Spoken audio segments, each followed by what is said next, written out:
is Jerry. How are you doing, Jerry? I'm all right, Russ. What about yourself? I'm all right.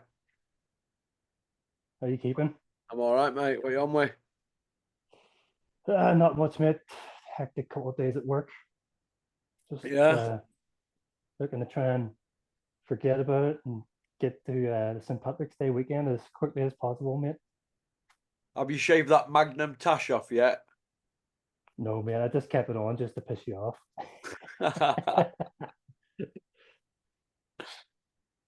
Jerry, what is going on in the world of boxing, Jerry? Well, I've kind of kept myself out of the loop for the last couple of weeks. Just I watched everything last Friday, but I see we're still having the usual pantomime stuff with John Fury and Big Joe and John Mickey. Fury and Big Joe. Is that still going on? Jesus, I hope not. Who's Hey? interested anyway? Nobody's Pardon? interested. Nobody's interested, mate. No, it's a tired old story way back east, isn't it now? It sure is. It sure is. Before we go into main course, Jake Paul and Mike Tyson, just give me your thoughts on it. Because the Cobra has just put out the biggest rant I've ever seen in my life. I'm shocked. I'm shocked where he's put out, and he's it's a certificate 18, should I say? That's all I'm gonna say. I think people need to go tune in and Froch on Fighting and subscribe, because what he's just put out today will go viral. Have you seen it? I have not, but as soon as we're finished the Zooms, I'll be straight on there. I nearly fainted. I've only just watched it. I have a feeling, though. I have a feeling. Go ahead. It's been coming for a bit. I'm not going to spoil it, but most people who are watching this have probably seen it. But it's been coming. But go on, Carl. The Roy Keane of boxing. Pop, pop, bang. That's what we need, though. Someone like Hey? Carl to. That's what we need, though. Someone like Carl to come out and say Well, and things all the like famous speaking like that, people have got to sit up and take notice now, haven't they? Because other Hall of Famers, it's like a secret club, isn't it? Other Hall of Famers will look at it and they'll say, do you know what? I'm having some of that. I'm going to come and speak out now, because let's have it right. If Ngannou wasn't as tough as he were, it could have been a lot worse. But that's what can happen to hardest man in the world who's got toughest chin and hardest punch, right? That's what can happen to you if you're messing about in other sports, right? So what would happen to somebody a bit less than Ngannou? We could end up with one on slab, couldn't we? Touch wood, we don't. I can understand why Carl spoke out like that. 100% agree, Ross. 100%. Yeah, you see, the titles about Jake Paul, Mike Tyson, the point he's trying to make is it's a dangerous sport. It sure is. I mean, Jake Paul's playing with fire, really. Well, Carl's calling for an end to it all now, all this suicide stuff. Because that's what it is, isn't it? It's going down pan, in it, boxing. All this Saudi over there, he's mentioned all that. Saudi over there, what it's doing to it's stalemate in UK. There's all this white collar and gimmick stuff creeping in, and people's heads are getting turned, and it's like the lunatics are running the asylum, isn't it? And that what we've just seen at the weekend now, Ngannou. Well, that could have gone other way, couldn't it? Absolutely. What it done. I'm glad Carl Froch is saying all this. I'm actually really looking forward to watching the video now. The gimmick stuff is definitely distracting. A lot of the main people like would have watched, just the sort of casual fights who we watched all the big fights. It's turning their heads just exactly as you said it. And unfortunately, it's not good for the sport. And the sooner it's gone, the better. But it's going to be left to people like Mick Hennessy to pick the sport up on Sky, It's going to be left to somebody like them, because Bricktop and Eddie Hills, they're away with fairies now, lining the pockets, aren't they? They're gone. Nobody can reach them now. They're not letting anybody in. They're going to hog all the cake for themselves. and line the pockets and make their hands stronger for when they come back. But will they even want to come back if they're piling dope like they're piling? Well, I can see this Misfit stuff YouTuber boxing. I can see it hanging around for another year or two for us to be Well, I heard honest. today that Frank Warren's looking at earning 100 million over 2 years for himself alone. So they're having it off, aren't they? Absolutely. Absolutely. 100 million over the next 2 years. So it's all mapped out. Nobody's going to rock that boat. You know what I mean? All roads lead to Saudi, and it's the end game for them as well as boxers. You know what I mean? They'll throw on a few shows at your call, won't they, in about 5 years to make us all grateful? Hearn might get out after it, though. He might do. Well, if he does, good. Get gone. He won't be missed. Not by me, not my household. They've all lined the pockets, haven't they? But what, like Carl Froch has just said, an Hall of Famer, MBE, 4-time world champ, if he can come out and speak, the rest of them can. Absolutely. More people should be coming forward. You know, it's a joke what's happening. The UK boxing matchmakers don't know what to do. What do they do? It's just the same old merry-go-round. Notes moving forward. Go look on Circular Footboard.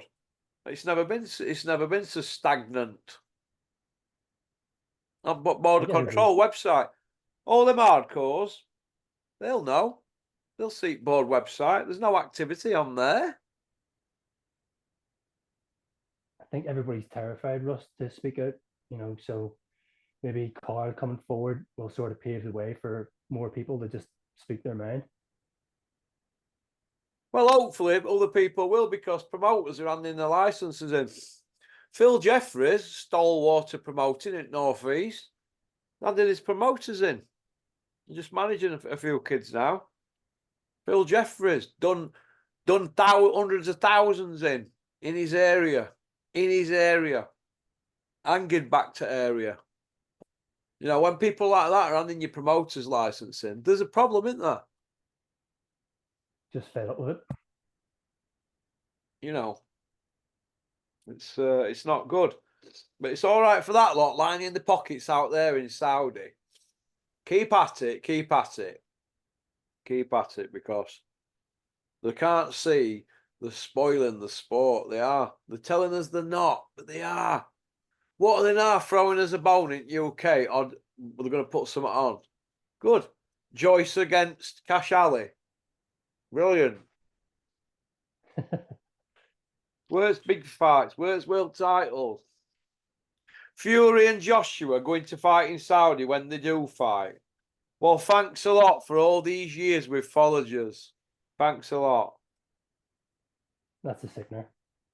Hey? That's a sickener. That's very disrespectful to UK fans, that is. Of course it is, yeah, exactly. It's a joke. Now, the Mike Tyson, Jake Paul thing, sum it up then, what do you think? Mike Tyson should be above that. He does need to get involved in that type of thing. I'm no Tyson fan, but I mean, let's face it, he is a legend in the sport. Whether you like him or not, he should be above that. He should be somebody saying that this type of stuff is a joke and it's not good for the sport. But I am actually surprised. He's decided to fight Jake Paul in what's like gotta be WWE style nonsense. Do you know what I mean? Like some of the things I've been seeing this week, like Tyson saying Jake Paul is playing with fire, and when he gets into the ring, he's a different. You know, he likes Jake Paul, but when he gets into the ring with him, he's gonna kill him and all this type of stuff. You know, it's a farce, really. Like, it's all right for Jake Paul, you know, you know, it's all right for him and from his perspective, but I mean, it's not good for the sport, and someone like Mike Tyson like should really be above that. He he should be downplaying that sort of thing, not getting involved. That's just my opinion, like. You reckon, yeah? Yeah.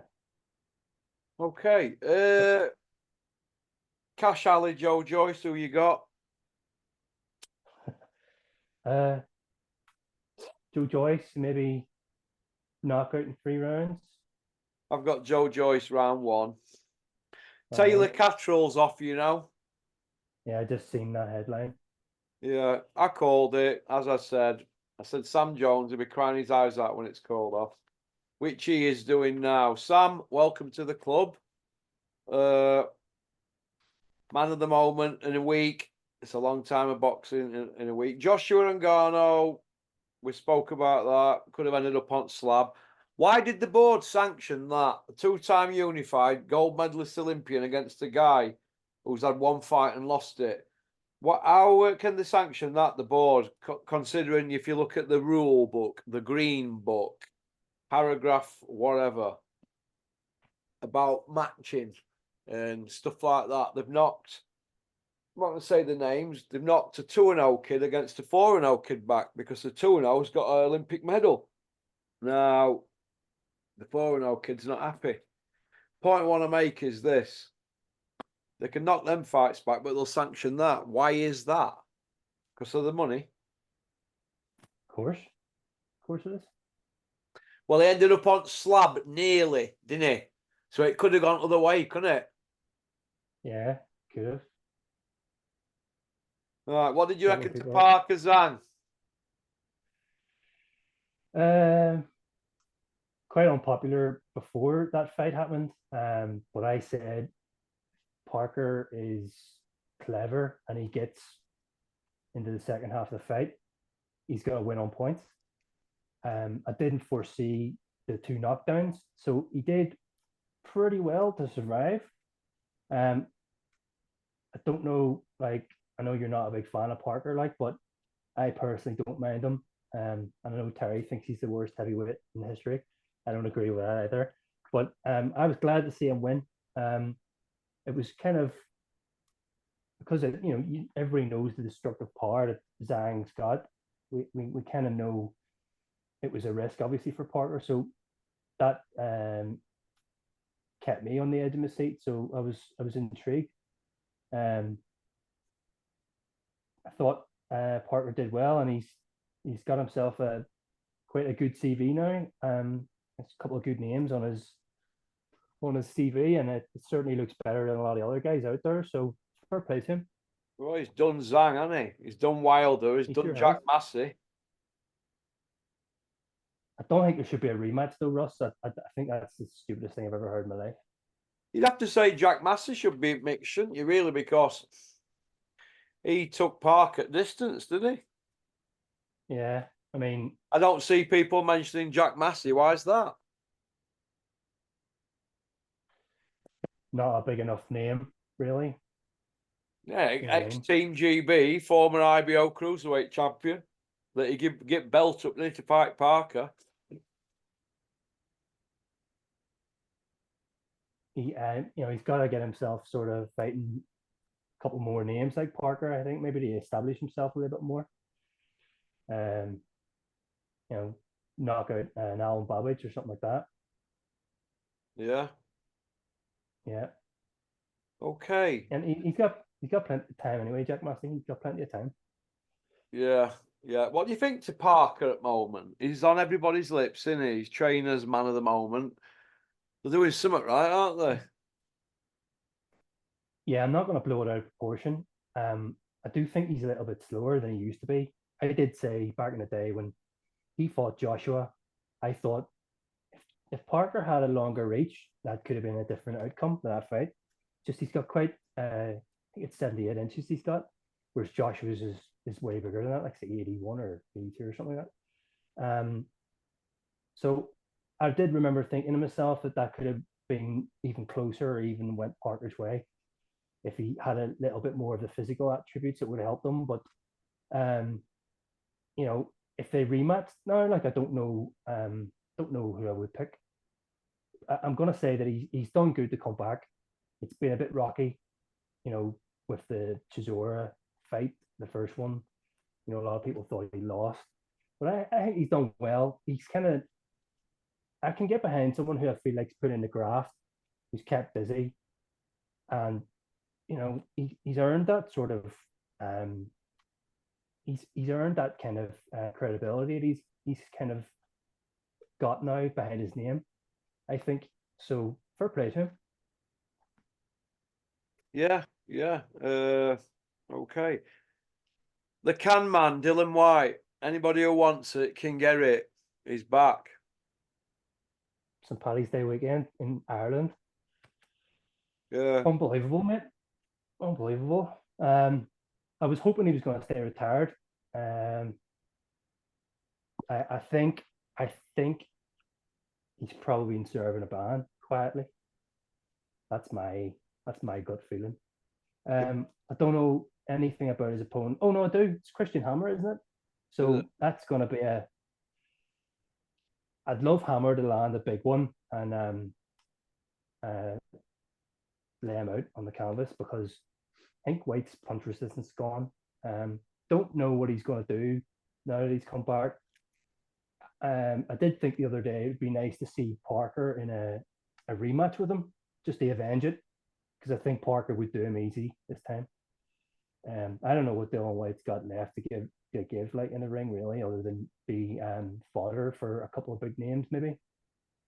So not ecstatic that he's back. What about yourself?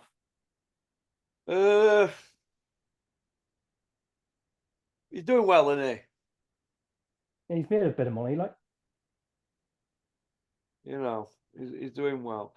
But Froch's rant, you need to go watch that on Froch on Fighting. That is the rant. That'll be viral, that now. I'm looking forward to it, mate. Looking forward to it. Yeah. This overall Saudi vibe and people selling the souls going out there. You know, like managers, trainers, and fighters going out there who shouldn't really be mixed to go out there. What do you think it's done to the whole boxing community as a whole, Jerry? It sort of shines it in a bad light, really, because it sort of paints the picture that there's no honesty really in boxing, and people are out to, you know, as you would say, brass themselves off. You know, you can't really put it any better than that, really. They're just prepared to get into bed with whoever, really, for the pound note. And I think, like, you know, anyone that sort of was to look at boxing from the outside, you know, would sort of see it as this kind of hotbed of, you know, nobody's got no loyalty basically, and they're going to stab anyone in the back really to make some money. You know, see it as a very dishonest sport. It always has had a bit of that anyway, but I think this type of thing, that whole Saudi vibe, it's kind of painting a negative picture, really. You think? Yeah. Maybe some of the, you know, people who don't really think about that sort of thing will think it's great and it's like going to be like the new Vegas. But anyone that knows it's not. It hasn't really delivered on all this promise that we're kind of being told. But so it's just a money making operation for a lot of these guys, like people who shouldn't be even in the mix, people we shouldn't even be talking about, but they're showing up there, aren't they? yeah, Putting themselves out there. It's interesting to see it unfold. What do you think about Martin McCauley's role at the moment in heavyweight division? Because it looks to me like he's the forgotten man, isn't he? Beating Olympic gold medalist. I didn't think Martin McCauley looked fantastic in his last fight. So heavy. You know, there was a while there people were talking Martin McCauley was the bogeyman, you know, and I haven't seen enough of him really to believe the reputation that some people kind of give him. I've just got that fiasco. I can't even remember what fight it was, where he was chasing Dylan White round in the background. Dylan White was running upstairs with his bodyguard. Maybe there is a fight. Maybe there's a fight for Dylan White and Martin Bacoli. Bacoli needs to start getting some scalps. Tony Yoka was there to be found out. Takam, full credit to Takam being a warrior that he is, like, but let's face it, he's ancient. Bacoli needs to get some scalps. Trying to get himself in there with some names. If he's going to deliver on this kind of, the promise that we were all sort of given about him whenever he started, he first sort of showed up. But at the minute, he's not really delivered for me. There's Michael Hunter he's got on his under his resume, and Marius Fak, Kevin Johnson, but need bigger names than that.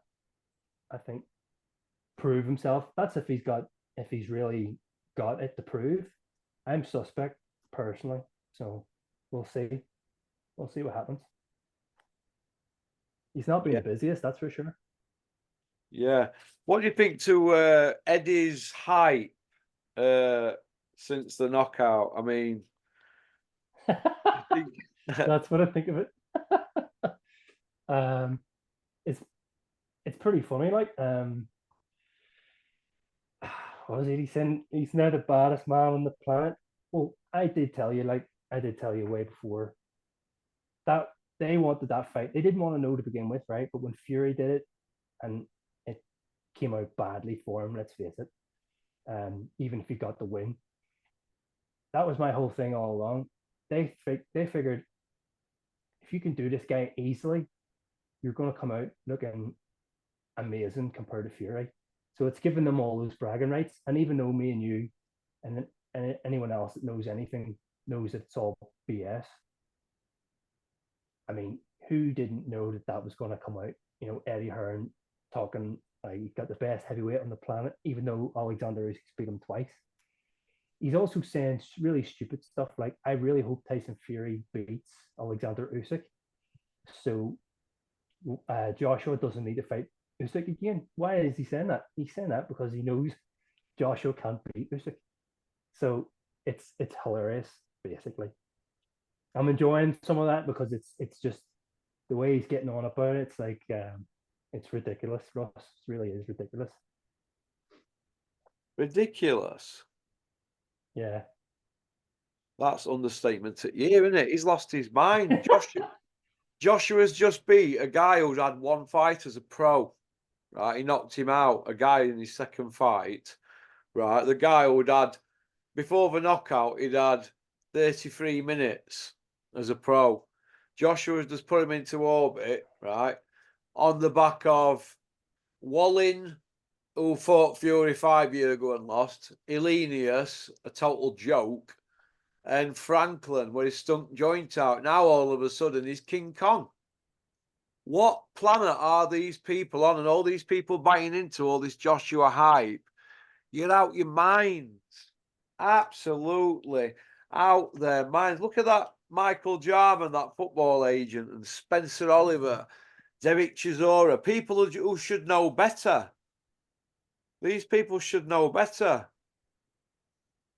Do you know what I mean? Those guys, that's what just those guys are like. They'll just jump on that. It's the same thing. It's always the same way with Joshua.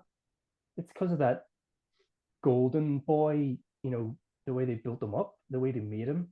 So everyone's going to jump on. Oh, it's great, he's back, and they've been dying for this to happen because everybody thought he was washed up, but they've given some, some easy opponents basically, and he's had that knockout against somebody that was totally tailor-made for him, somebody who he knew inside out. And then off the back of Ngannou Fury, they've been able to jump all over that, even though they know it was a joke. Everybody knows it was a joke, but because Fury made such a meal of Ngannou, it suddenly made Ngannou look like he was legit. But we all know he wasn't legit. But they've just capitalized on it. and they're running with it. So it's hilarious. It's sickening, but it's hilarious as well. Yeah, it's crazy, but who does he fight now, Joshua? Now they're saying White is next for him, no matter what. As soon as White gets a win in Ireland, it's Joshua White. That's what they're saying. What do you think to that? I heard that as well. I think that'll be rubbish.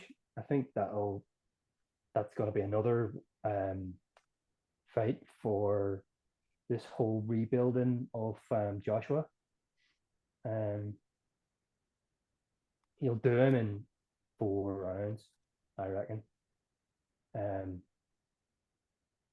they'll use that reputation that White kind of used to have and probably still has with some of the less hardcore fans, some of the more casual fans, and they'll just use that again to inflate Joshua's status, sort of in a fake way, kind of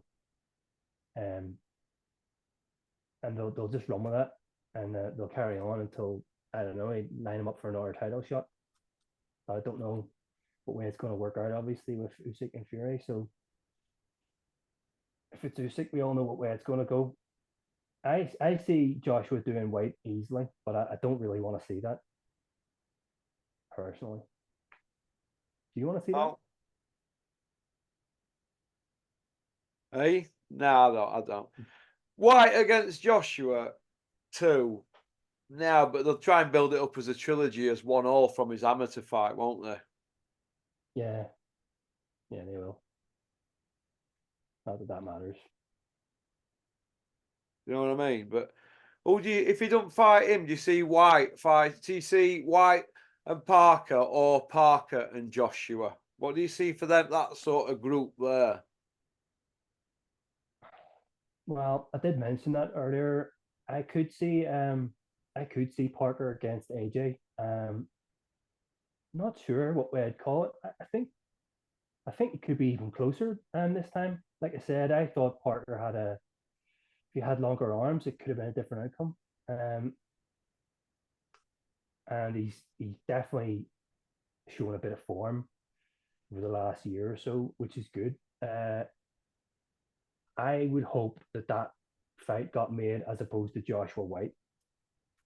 I'm trying to think who White would go in with. If he goes in with Parker, it would be a nice revenge for Parker type fight, I think. I'm just not sure Parker would want it. Like White, is White even still ranked? I'm not even sure about that. I don't know if Parker would want to, he's kind of built himself up now, so that might be a step down because White isn't really, he's either not ranked or he's down low in the rankings. I don't actually know myself. So I'd say Parker might want to take that other than the revenge factor. I don't think he should, though. I think he should move. I think he should probably aim high as opposed to low. But at the same time, it would be nice if he did get his own back. Well, after that headbutt and whatnot, the knockdown and stuff like that from the first fight. Yeah. What do you see next for Derek Chisora? You see, am I hanging him up? Because there's a lot of people a bit concerned about him because a lot of stuff he comes out with is like he's lost his marbles, isn't it? Have you seen him? How he carries on? I mean, he's not wired up, is he? I haven't seen him lately, but I mean, he's been like that for a few years now. He talks like he's constantly stoned. I don't know if he is or not. And I think some of that lunatic behavior is, he's always been a lunatic, like, but it's just so random now. You do have to ask yourself, like, is he taking too much damage? Is it really had an effect on him? No doubt it has. We don't know the whole picture, but no doubt it's totally taken a toll on him. If he's looking to get back in the ring again, like, he's completing our he's on a suicide mission, really. I hope no one puts him in a ring again. But you know what these people are like, Russ. You know, and Derek. Derek likes a pound note, and he's not thinking straight, so he'll probably be game for it. Like, but he's going to get hurt if he gets in with anyone worth talking about. You know. Yeah, yeah. I think that we should put Derek out to pasture as a national treasure, shouldn't we? Really, in boxing, you know, make sure he's safe and that, and he's all right and that, because he's had that much punishment. What's he going to be like in 10 years? Him? Well, we don't want to think about that because he's definitely showing signs. Don't want to think about that, you know. But he's just such a madman that he probably would get in the ring again. Do you know what I mean? Yeah, And just, you know, take so many punches to the face and body. It'd be ridiculous. yeah. Yeah, I just worry for him, because I worry for Dave Allen as well, you know, because once it's been knocked out of you, you know, it's Dave Allen should be running up mountains in the morning. There's a reason he can't. It might be because he's been knocked out of him. Have you ever thought that? Yeah, and it doesn't No. surprise me. You know, I he think that's why catches up Dave with doesn't some, when like. you look at some of wars he's been in and sparring and that, and he's not exactly known for moving his head, is he? And I look at No, Chisora, I see punishment Chisora's had in ring, and then I think, wow, what's he had in sparring?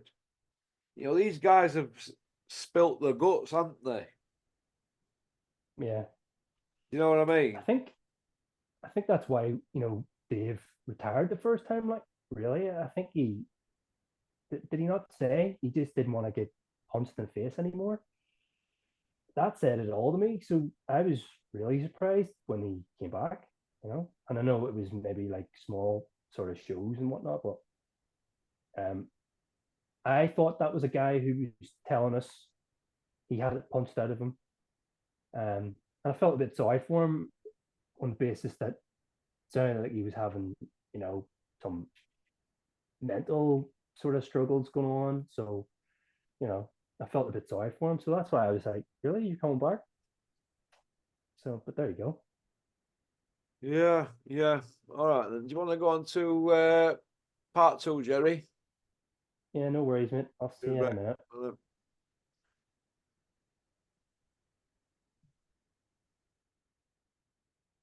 Right, we'll see you on part two. Thanks for liking and subscribing and leaving a comment.